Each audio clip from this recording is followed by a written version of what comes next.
Hello, welcome to black horror Hindi channel. तो दोस्तों, कैसे हो आप सब? उम्मीद है कि आप सब बहुत अच्छे होंगे।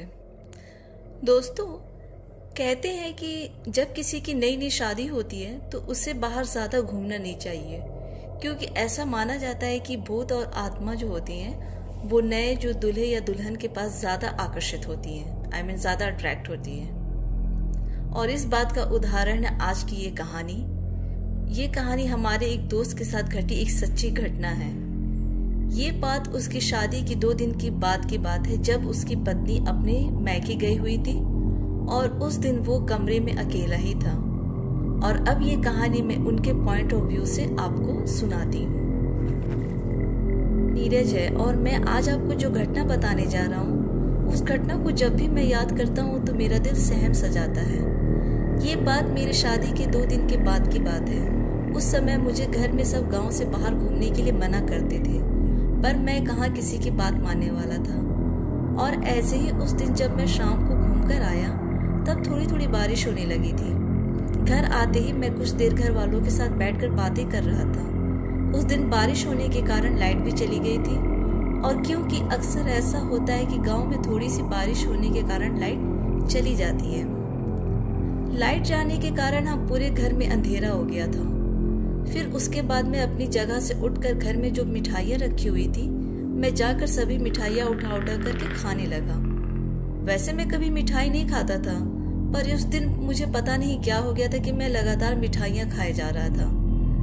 मेरी ये हरकत देख मेरे घर वालों को भी बड़ा अजीब लग रहा था, पर उस समय मुझे किसी ने कुछ भी नहीं कहा। मिठाइयाँ खाने के बाद मैं अपने कमरे में सोने चला गया था। अपने कमरे में जाते ही मैंने अपने कमरे के दरवाजे में कुंडी लगाकर मैं अपने बिस्तर पर सोने चला गया। सोते हुए अभी मुझे आधा ही घंटा हुआ था, तभी मुझे किसी औरत की आवाज आई और वो बोल रही थी, नीरज कैसे हो और हो गई शादी?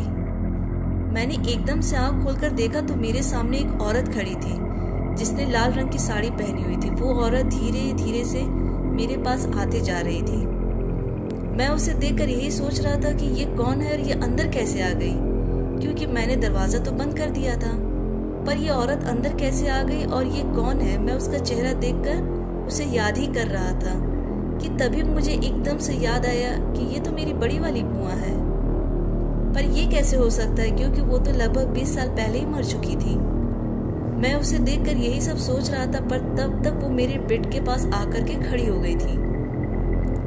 फिर उसके बाद उसने कहा, नीरज शादी कर ली और मुझे बुलाया भी नहीं। इतना ही बोलकर उसने मेरी छाती पर अपना हाथ रख दिया, पर पता नहीं उनके हाथ रखते ही मेरा दम सा घुटने लगा था और मेरे मुंह से बिल्कुल भी आवाज नहीं निकल पा रही थी।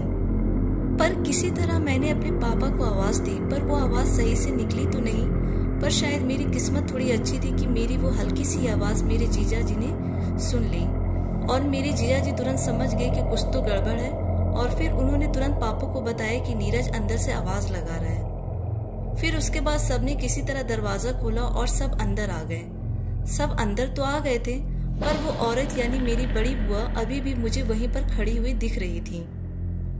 फिर उसके बाद सब मुझे बाहर बरामदे में लेकर के गए, और बरामदे में जाते ही सब मुझसे बार बार पूछ रहे थे कि नीरज क्या हुआ है। पर पता नहीं उस समय मुझे क्या हो गया था कि मैं कुछ बोल ही नहीं पा रहा था। पर तभी वो मेरी मरी हुई बुआ फिर से मेरे पास आकर खड़ी हो गई और फिर से उसने अपना हाथ मेरी छाती पर रख दिया।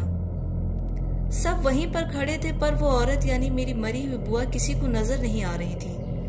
और पता नहीं कब वो एकदम से मेरे ऊपर आकर के बैठ गई। और फिर उस समय मुझे न जाने क्या हो गया कि मैंने अपने पापा की तरफ देखा और कहा, क्या भैया लड़की की शादी कर ली पर मुझे बुलाया नहीं? इतना बोलकर मैं रोने लगा, पर मैं ऐसा कुछ भी बोलना नहीं चाह रहा था। पर उस समय मेरे मुंह से ये शब्द अपने आप ही निकल रहे थे। इतना सुनकर मेरे घर वाले भी तुरंत समझ गए थे कि मेरे साथ आखिर क्या हो रहा है और कौन कर रहा है। तभी फिर वो मेरी मरी हुई बुआ ऊपर से नीचे उतरी और मुझसे ये कहने लगी कि चलो नीरज चलो यहाँ से, यहाँ तुम्हारा कोई नहीं है अपना, वो सब देखो तुम्हें लेने के लिए आए हुए हैं। उसकी बात सुनकर मैंने जैसे ही बाहर देखा तो मेरे डर की कोई सीमा ही नहीं थी, क्योंकि बाहर बहुत सारे बड़े भयानक लोग खड़े थे और सब बाहर से यही बोल रहे थे कि चलो नीरज जल्दी चलो, हम सब तुम्हें लेने के लिए आए हैं। फिर उसके बाद एक बार फिर से मेरी बुआ ने मुझसे कहा, चलो नीरज, वो सब अपने हैं, देखो तुम्हें लेने पूरी बारात आई है। मेरे घर वाले सब मेरे पास ही बैठे थे, पर उनमें से कोई नहीं दिख रहा था, पर मुझे भूतों की पूरी बारात दिख रही थी। पर तभी मुझे पता नहीं क्या हुआ कि मेरा मन भी उन सब के साथ जाने का करने लगा और मैं अपनी जगह से उठने लगा, पर मेरे घर वाले ने मुझे कहीं जाने नहीं दे रहे थे। तभी मैंने अपने पापा से कहा कि मुझे टॉयलेट जाना है, मुझे जाने दो। इस बार मुझे टॉयलेट जाने दिया, पर मेरे साथ मेरे पापा और मेरे जीजाजी भी गए हुए थे। इस बार तो मैं टॉयलेट करके फिर से बरामदे में आकर ही बैठ गया। फिर कुछ देर वहां बैठते ही मैंने एक बार फिर से टॉयलेट जाने को कहा। फिर मेरे पापा ने कहा अभी तो गया था फिर मैंने कहा कि हाँ मुझे जाना है, तो बस जाना है। इस बार मेरे साथ मेरे जीजाजी अकेले गए हुए थे और जैसे ही मैं टॉयलेट के पास आया तभी मेरी बुआ और उनके साथ वाले लोग जो मेरे घर के बगल में जंगल थी वहां खड़े होकर मुझे बुलाने लगे थे।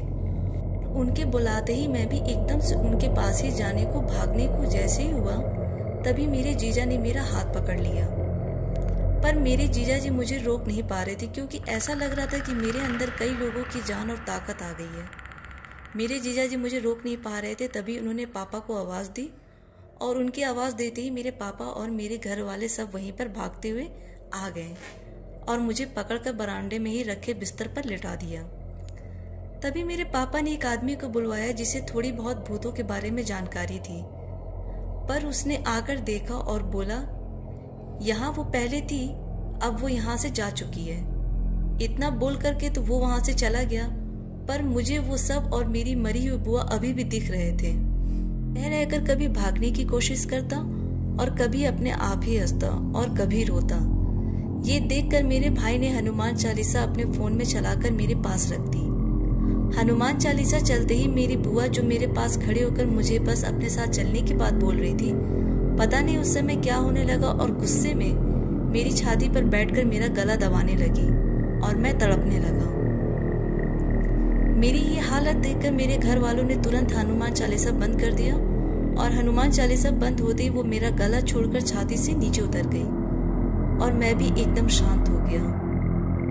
उस रात मेरा पूरा परिवार मेरे पास ही बैठा रहा और पूरी रात नहीं सोया और मेरी मरी हुई बुआ और उनके साथ के लोग भी मुझे पूरी रात देखते रहे और लगभग सुबह के 4 बजे के बाद ही वो सब वहां से चले गए। और सुबह मैंने सारी बात अपने घर में सबको बताया तो मेरे पापा मुझे एक मंदिर में ले गए जहाँ के बाबा भूतों देखते थे। उन्होंने मुझे एक ताबीज बना कर दी जिससे उस दिन से मुझे मेरी मरी हुई बुआ और उनके साथ के लोग मुझे कभी दिखाई नहीं दिए। दोस्तों, तो चलिए वीडियो आगे बढ़ाते हैं और दूसरी कहानी सुनते हैं। ये दूसरी कहानी पंजाब से सिमर संधू जी ने भेजी है। अब ये कहानी मैं उनके पॉइंट ऑफ व्यू से आपको सुनाती हूँ। हेलो दोस्तों, आज मैं आपको मेरी चचेरी बहन का डरावना एक्सपीरियंस बताने जा रहा हूँ। उनका नाम जसमीत कौर है और वो मेरे बुआ जी की बेटी हैं। ये घटना तब की है जब वो कॉलेज में एमएससी की पढ़ाई कर रही थी। वो उस समय वहाँ के गर्ल्स हॉस्टल में रहा करती थी। एग्जाम से पहले वे और उनकी कुछ सहेलियां लाइब्रेरी में पढ़ाई कर रही थी। पढ़ाई करते हुए रात के करीब 12:30 बज चुके थे। उस लाइब्रेरी में केवल वो 6 ही लड़कियां थीं। लाइब्रेरी में सन्नाटा छाया हुआ था। सारा हॉस्टल एकदम शांत था। तभी उनमें से एक लड़की ने कहा कि बस यार, पढ़ाई कर करके बोर हो गए हैं, क्यों ना कोई खेल खेले जिससे दिमाग भी फ्रेश हो जाएगा और नींद भी आ जाएगी। सब उसकी बात से सहमत हो गए। उनमें से एक लड़की जिसका नाम पूजा था बोली कि चलो हम सब किसी आत्मा से बात करते हैं। ये सब कहकर वो अपने कमरे में गई और ओइजा बोर्ड लेकर आई जिस पर A to Z तक अल्फाबेट, 0 से 9 तक नंबर और किनारों पर यस और नो लिखा हुआ था। पूजा ने बोर्ड के चारों किनारों पर 4 मोमबत्तियां जलाई और फिर लाइब्रेरी की सारी लाइट ऑफ कर दी।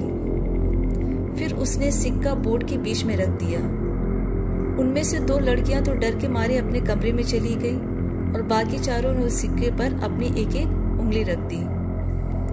फिर पूजा ने कहा कि कोई डरना मत और यहाँ से उठना मत, वरना आत्मा नाराज हो जाएगी।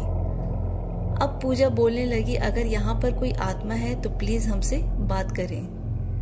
वो बार बार ये लाइन बोल रही थी। लाइब्रेरी में अजीब सा सन्नाटा और अंधेरा छाया हुआ था कि अचानक लाइब्रेरी में कहीं से कुछ आवाज आई।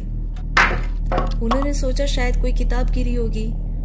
उसी समय सिक्का हिला और जसमीत दीदी ने पूछा कि यहाँ पर कोई आत्मा है। तभी छत पर लगा पंखा जोर जोर से हिलने लगा। सभी लड़कियां डर गईं, लेकिन पूजा ने कहा कि कोई भी लड़की अकेली मत भागना, ऐसा करने से आत्मा उसे नुकसान पहुंचा सकती है। उसके बाद पूजा ने ऊपर देखते हुए कहा कि अगर कोई आत्मा यहाँ है तो हमसे बात करे। कुछ देर सन्नाटा रहा और अचानक सारी मोमबत्तियां बुझ गई और लाइब्रेरी से कदमों की ठक ठक आवाज आने लगी। सभी लड़कियां डर के मारे भाग गई, लेकिन जसमीत दीदी पीछे रह गई और उनसे दरवाजा नहीं खुल रहा था। अचानक उन्हें लगा कि कोई उनके पीछे की तरफ आ रहा है और उनको पीछे साइड में खींच भी रहा है। वो जोर जोर से रोने और चिल्लाने लगी। उनकी आवाज सुनकर हॉस्टल की सारी लड़कियां जाग गई और उठकर लाइब्रेरी की तरफ दौड़ी।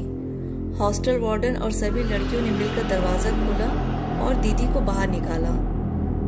इस घटना के बाद उन्हें आज तक लाइब्रेरी के डरावने सपने आते हैं और वो आज तक उस घटना को भूल भी नहीं पाई है।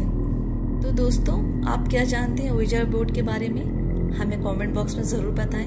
अगर वीडियो पसंद आई हो तो उसे लाइक करें, फैमिली फ्रेंड के साथ शेयर करें और चैनल को सब्सक्राइब करें। और वो जो बगल में बेल आइकन है उस पर क्लिक कर दें ताकि अगले वीडियो की नोटिफिकेशन आपको मिल सके। और दोस्तों, अगर आप चाहते हैं कि आपकी स्टोरी को मैं अपनी आवाज़ दूं, तो आप अपनी स्टोरी मुझे मेरे ईमेल आईडी या मेरे इंस्टाग्राम आईडी पे मुझे भेज सकते हैं। दोनों का लिंक मैंने डिस्क्रिप्शन बॉक्स में दे दिया है।